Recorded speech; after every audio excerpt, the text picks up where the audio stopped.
Drivers on the road are a problem. Here's another thing. Driving in Manchester is not for the weak. At first, I really did let that get to me because I'd think, "Oh, is there something wrong with me? Is there, why was I stressing? Why was I panicking about keep on moving? Resilience or revenge? Did I go too far? From a toxic marriage, rebuild my life and launch a successful side gig. My ex slammed the door on me with debts, emotional abuse, and no accountability. Hello, hello. We are back. I hope you're all doing well. I hope you've had a great week. I hope you're having a good day, good evening. Yes, guys, we're back again for another episode. Um, how are you all doing? How's life been? Any updates? Let's chat again. We're back again. Anyways, guys, today's episode is gonna be about okay, so this episode is an interesting one. I wanted to touch on this a little bit. I'll try to touch on it. Just again, give my two pence, give my opinion on, what resilience is. So the topic for today is resilience.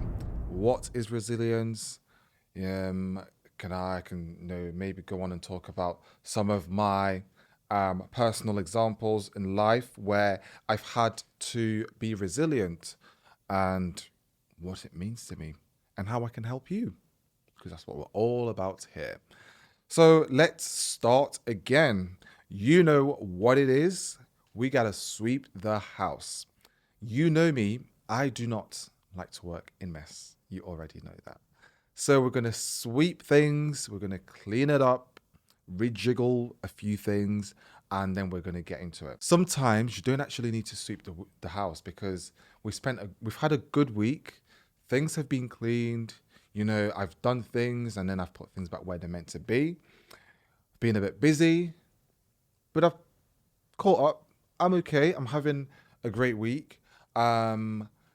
Nothing again. Oh gosh, this is going to be the theme of everything, isn't it? Nothing exciting is going on right now that I need to report on. But all I can say is just stay awake, stay aware. Look at my socials. That's really where you're going to find what I do and where I'm up to. So just make sure you're following me as well. Yeah. Life updates for this week. What is the update? No update. Except I do actually want to go on a bit of a rant. So B's going to go a little bit mad before we get into it. So I have a bone to pick with drivers on the road.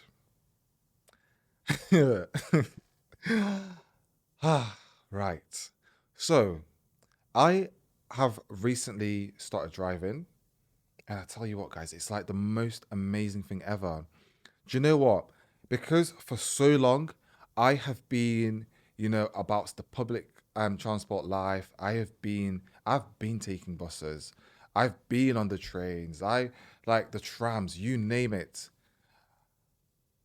And now that I'm a driver, I would not go back. I could not go back. It's so convenient. I'm sure to anyone else out there who drives at the moment, I'm sure you do. If you don't, go and get your license.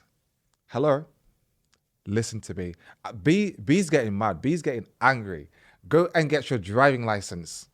You've been sat there for 2 years doing your theory, and you don't have a driving license. Oh no, no, I'm gonna get killed. No, maybe I should stop. Nah. Anyways, if you haven't, that's fine. That's okay. But guys, yeah, anyway, driving has been so incredible. It's just the convenience to get from A to B that I love right now. But what I want to say is people on the road are crazy. People are insane. Like, you truly do not know what you're going to face when you're actually on the road. When you're learning, when you're doing your test, yes, you're essentially you're like practicing or you're learning for the exam, but as soon as you're on the road, it is a completely different ball game. And I've experienced a lot already, and I've only been driving for a couple of months. But the things that I've seen, I'm just like, wow, this is scary. This is really scary. Like, this is how people drive. And I actually want to know what your opinion is on people who like stick to the speed limit. Because I'll hold my hands up, I am that person. If you're ever driving behind me, trust me, you're going to be sticking to the speed limit. There is no way you're going to put pressure on me to go above the speed limits. If it's a 20, I'm doing 20. If it's a 30, I am certainly doing the 30. If it is a 40, yes. Because why are the speed limits there? They're there for a reason for you to stick to. Yes, you're going to be hammering me in the comments saying, oh, well, you shouldn't be on the road. And blah, blah. Well, I'm a safe driver. I safety over everything. Sorry, guys, I'm not willing to risk anything. I'm not willing to risk getting caught speeding and having to. I don't know how it even works. Is it like the speed awareness courses? Something like that. Having to do that or pay a fine? Please, no, no, thank you. Too much. That's just too much for me. Stick to the speed limits. But drivers on the road are a problem. So if you're one of those people and you like to tailgate, here's another thing. Tailgaters, people that like to tailgate, need to go in the bin. Why are you getting too close to my car? Why? Why? Just give me space. Let me breathe. You're getting too close. I know some people do it because they're trying to get a message, but trust me, that's going to do nothing to me. If you're tailgating me to tell me to speed up on a 30 road, that's not going to happen. I'm absolutely not going to do that. You can overtake. You're free to overtake. Like, I'm not stopping you from. Ooh, am I? I'm not stopping you from overtaking. You overtake. You go and do your 40s on the 30. That is up to you. But as for me, I'm going to stick to the speed limits. Sorry. That's that. But yeah, the little rant I did actually. Sorry, I've gone into a completely different tangent. But I was driving this morning. Here's another thing. Driving in Manchester is not for the weak. I can only imagine what it's like to drive in London. That's not gonna. That will never be me.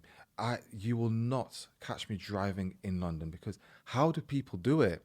How do people do it? Manchester gives me anxiety. It gives me stress. It gives me panic attacks. It just makes me go mad. So I was what you call? I think it's the boxers. I don't know what it's called with the crossers, the ones that you can't stop in between. But I was there at the traffic light. I think there were crossroads. Here's, as you can tell, I'm still new to the road, so I don't know what all of these are. Really, I should because I did do the theory. Anyways, that was a long time ago. Next conversation.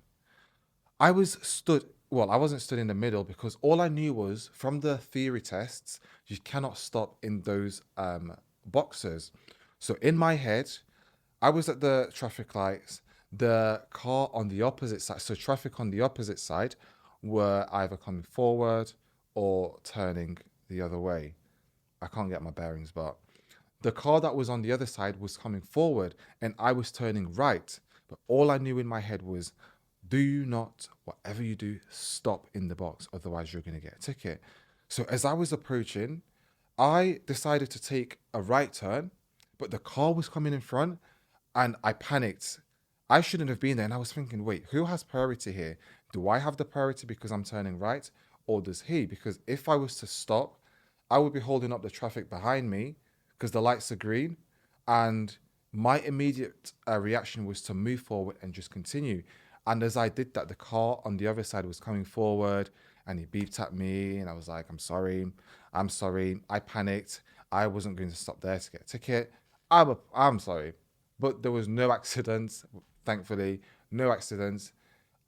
It was just like I just got me thinking like, should I have waited or did I have the right to go? But thinking about it, I don't think I had the priority.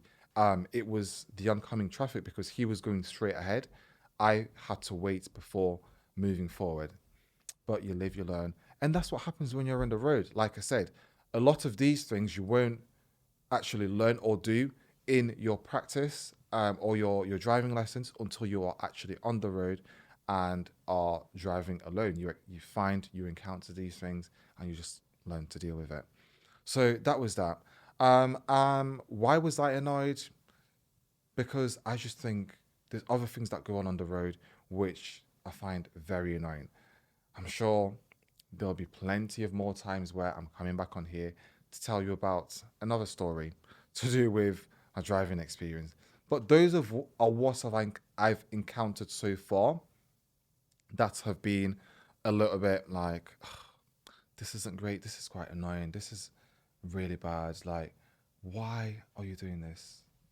But, anyways, rant over. B has stopped ranting. We shall now go into the topic for today, which is resilience.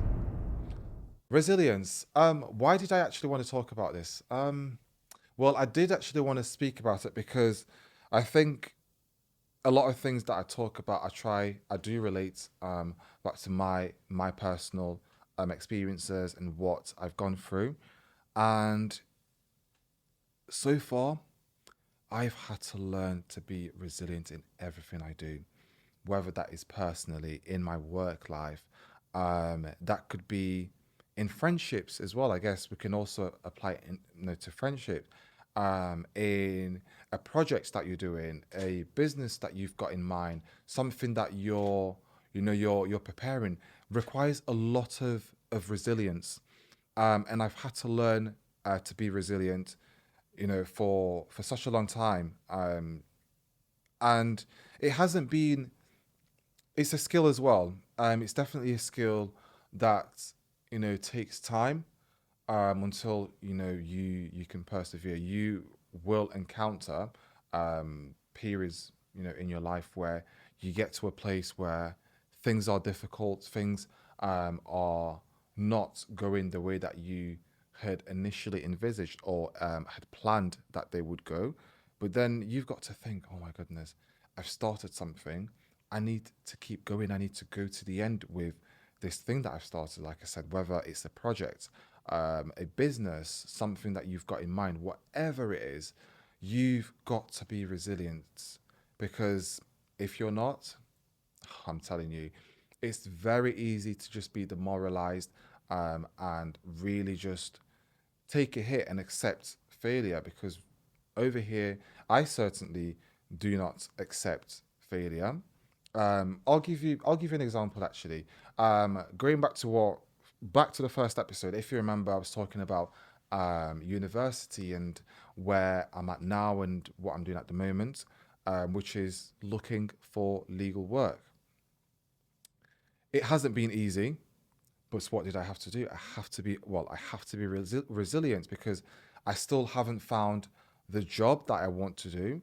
I've gone to uni, I've studied for this, and I definitely knew this wasn't going to be easy.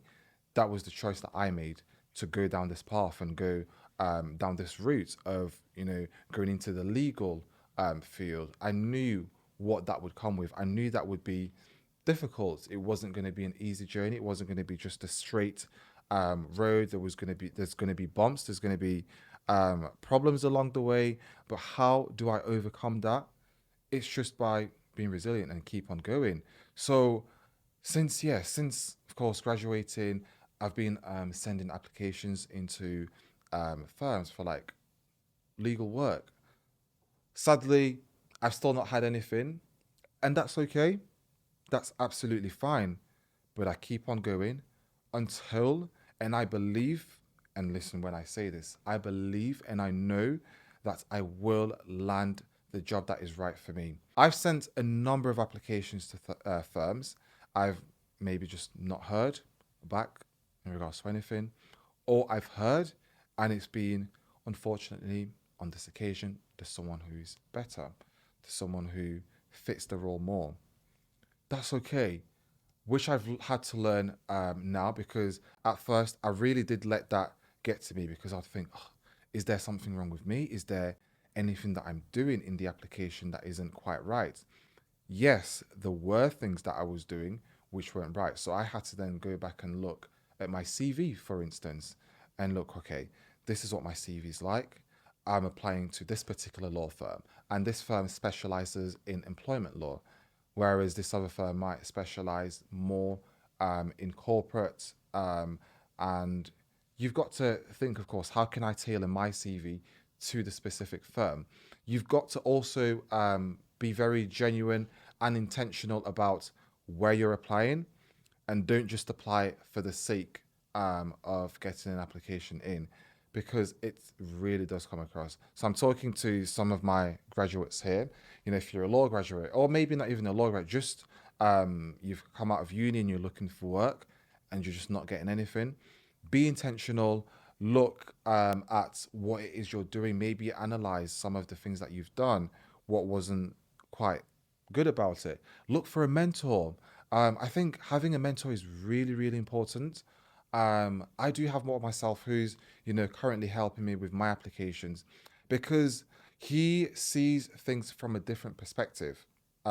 What he's already experienced certain things that I haven't yet experienced. So he would know, okay, well, from my experience, this is what makes a good application. This is what makes your application stand out amongst others. You know, we still, send those applications, still apply. I'm still, again, going back to the topic of today, being resilient. You keep going, even though I've been receiving, those responses saying that, well, we're not going to take you forward. We're not going to continue with your application.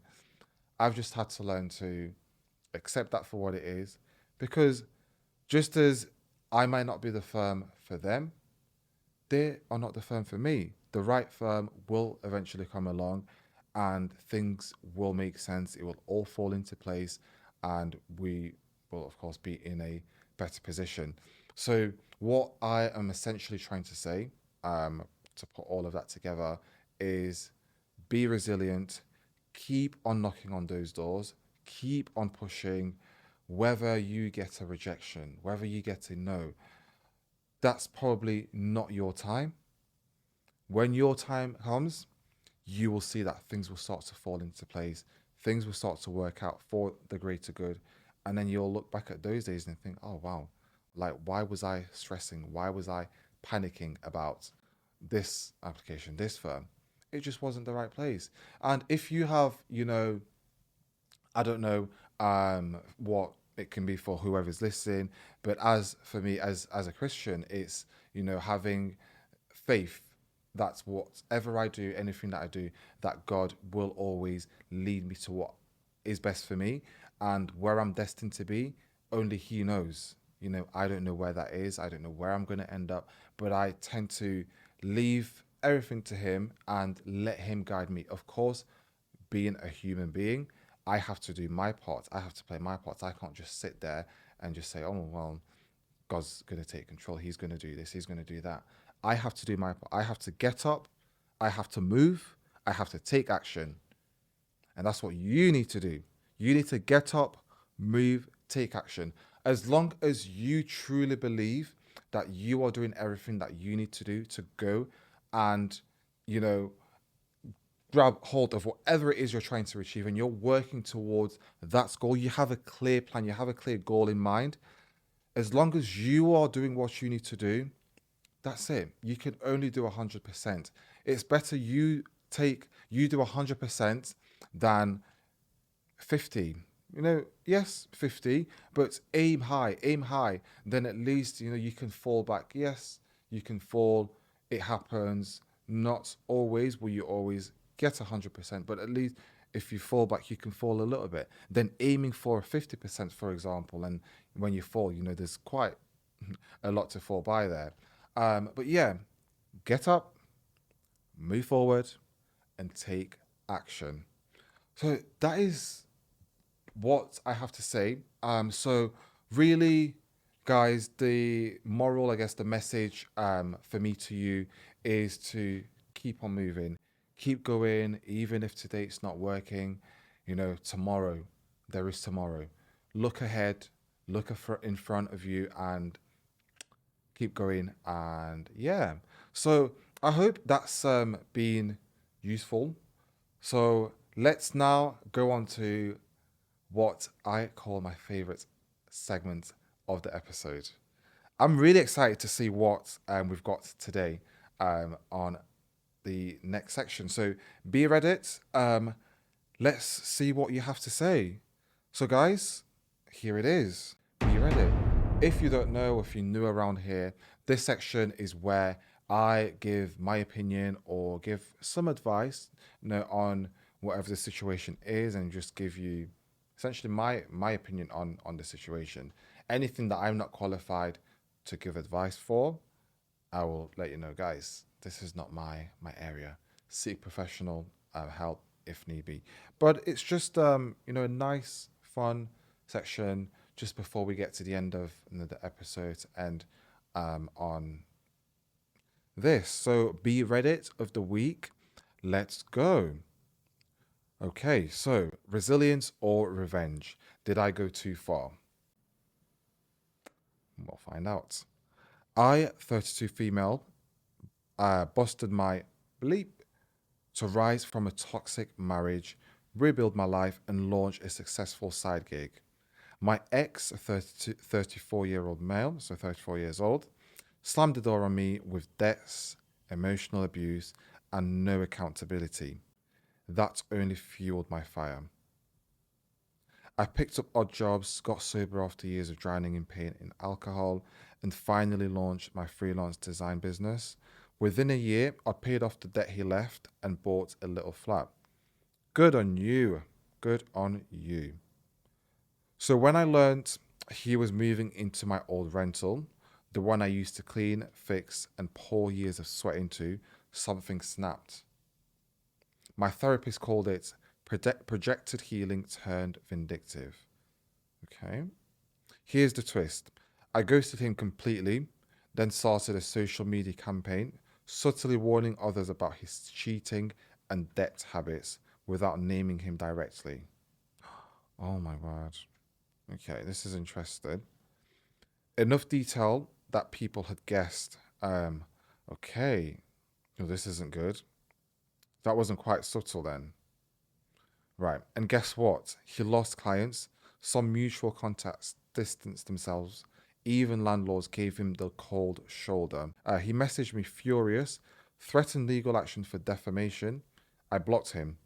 I felt empowered, like I'd flipped the power dynamic, but some friends, my ride or die, warned me I was going too dark and maybe resilience shouldn't cost someone else a livelihood.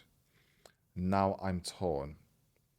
Was this me finally healing, taking back control, or did I become a toxic version of what I escaped? I guess we can break down just that last part. Was this you finally healing? Yes, arguably yes, based on what you've gone through, because this is your story, this is your experience, this is what you have gone through. And if that for you feels like, healing, you've got away from this situation, this toxic situation, and that for you in itself is a form of, of healing, it's a healing process, then arguably, yes, you can say that yes, that is you healing and also taking control of years of what you'd been going through, the toxic situation that you'd gone through with your ex. So that is in its true sense, based on everything that I know what is here. Yes, that is you finally healing and taking back control. And I know like this is probably this is something that happens in the real world, to a lot of women as well, especially where they may find themselves, stuck in situations where they probably don't know how to get out, and it's a lot. It's a lot, and as a man speaking, I of course cannot. I don't know how that feels because I'm not in that situation. But again, flipping it on the other side, it can happen the other way around as well. However, this is the situation we're talking about, so we're basing it on this current situation, which is really sad. that it happens. So for a lot of women, they would think, oh gosh, like I need to get away. I need to move, get out of this situation because this isn't. It's not safe. You no longer feel safe with the person who you once upon a time had, thoughts would be who you perhaps would have spent the rest of your life with and would have been like your long partner, and all of a sudden things just change, things become difficult as it has in this scenario. You just find a way to get out, to be free, heal, and take back control. And then you do also mention here, or did I become a toxic version of what I escaped? Again, we'll look at this from another perspective. Arguably, it is a tough one. It's a really difficult one. So I'm just trying to, of course, be very very mindful and empathetic about the situation as well, because it isn't easy. Have you become the toxic version of what you escaped? Potentially, I guess by you deciding to create this whole social media campaign, which initially has started as a subtle, kind of thing, and then has led to people actually guessing who this person was about. And because of that, has now caused more damage and that's now affected him. But at the end of the day, this is your situation.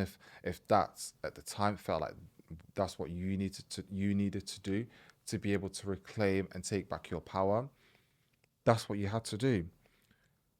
Alternatively, what you could have, another way to have gone about it would have been to just remove yourself from the situation completely. Because I imagine at that point you had already clocked out. You were no longer there mentally. You were no longer invested in the relationship because you had enough, and that was it for you. So just simply removing yourself out of that situation, would have been or could have been a way for you to reclaim back that power, because you have gone out, you've done what you needed to do, you removed yourself, you have now established this new life that is no longer surrounded with toxicity or anything that can, of course, remind you of your ex partner. You've just simply removed yourself, and that is also a sign of of power, of reclaiming, of taking control. You have taken that control of going out, starting a new life, and leaving what has already happened behind. Um, that's already in the past. So I don't know. This it's a sensitive one. So these stories are very interesting. It's nice to. I do actually really like. This is why it's my favorite segment of the podcast, because it really gets me thinking. It's honestly, guys, I do think about this because, like I keep saying, this is all real life. These are things that certain people encounter, especially women, and will go through. They will go through these things, and I really do sit here and think. So when I am giving my advice or my opinion on things, I think about this. It gets me thinking because I'm like, damn, as some of them can be, funny, a little bit light, there are also situations like these. There are a lot more, serious, and we sit here, I sit here, and we have to be, we have to be real. We have to talk about these things because you never know, someone could be listening and going through the same thing and thinking, oh, what do I do? How do I get out of this situation? Definitely seek help. Um, Friends, anyone you trust, perhaps someone you can speak to. Or also, I know this one might be. I don't know about this advice. Perhaps try speaking to your partner as well. See if you can resolve things. Can you potentially sit down and talk? In some circumstances, that may not be the viable option. That may not be the best option. Again, depending on what your relationship was like, what are those like would it be best if you were to speak to them, if you was to speak to them, how understanding will they be? Are they someone who tends to lash out, they get angry? You know Only you know your partner, only you know the person you've lived it with and what they're like, and you can only make that decision based on what you know. Yes, people can advise you, people can say this is what you should do, speak to them. That's one other thing I would say. Could have spoken to your partner as well. Of course, if you've made this decision to, of course, go out, you probably knew speaking to them wasn't going to be the right thing, because they could have either, or sorry, he could have either stopped you from leaving, or it could have made things worse. So that's all I have to say. I think there's nothing else I want to add to that situation, apart from just trying to now move forward from it, leave it behind, keep moving. You've done what you need to do. Now, moving forward, take that power by being the bigger person. Um, Reclaim that power, take that control. Now, set your life up the way that you want to set this up, and stop dwelling on what has already happened. You're out of that situation. That situation is no longer, you know, something that you should keep thinking about. I know it's difficult. It's not going to be easy to just move past years of hardship, such as that. But you are now in control of your life. Take that with both hands, and you set what you want. And then this is also something that can prepare you for future relationships. It may not be easy right now, because you just got out of something that was difficult. But preparing yourself for future relationships that you engage in, it's not going to be easy, because you may then still be quite wary about other men that can now put you off going into these relationships, because you're thinking, oh, I'm still scarred from what happened previously with the ex partner I was with, that now it goes on to impact future relationships. Please try not to let that play its part. It can really get into your head. So try not to let that really play into what you're now doing, going moving forward, and just try to build a new life, and keep pushing, keep being resilient, and stay brilliant. Yeah, I think, what else is there? Yeah, that's it. I really did like as well. I guess maybe a rhetorical, well, not a rhetorical question. Sorry, just going back into the section of the scenario. When you said that you spoke to other people, and you were warned that you were kind of going a little bit too dark. You were doing a little bit too much. It was a lot, and maybe that resilience shouldn't cost someone else their livelihood. Something to also think about, maybe something for you who's listening to think about, when you know you decide to take that control. Are you doing that and at the expense of someone else? But then again, this person has been someone who's really, if you allow me to say so, someone who's made your life hell. So is it justified? Or reaction is justified? I don't know. You can let me know. Maybe something to think about. And then I've got a question. Well, a question I can, maybe I can answer this question myself as well. I'll be interested to know what you also think, and we can discuss this as well. So, are you allowed agency, or just sorry? Let me rephrase that question again. Are you allowed agency, or just another abuser in disguise? That's the question that I'm going to pose to you. Maybe you might have an opinion on it. Let me know. Are you allowed agency or just another abuser in disguise? Well, really, you can look at it in different ways. I was looking here and I said, true resilience might be rising above and not pushing others down. That's one way you can look at it. But if the abuser, alternatively, if you put this on the flip side, if the abuser walks free and you say silent, where's the justice? Like, will you ever move on? Will you remaining in silence and keeping this in be beneficial for you? Will this, set you free? I don't know. That's very subjective, to um, people's situations and circumstances. It's very different for everyone. I don't know. You also let me know. I mean, I guess that's where I stand. Probably not clear enough because I do think it's a very very difficult topic as well. So I'd be interested to know if you stand on a particular side, or are you also kind of in the middle? You're not sure. Does it depend, um, on the events that happen? What's actually taking place during that relationship? Let me know. There's a lot, that's going on here to think about. I'd like to know what you think. So in the comments, again, let's chat.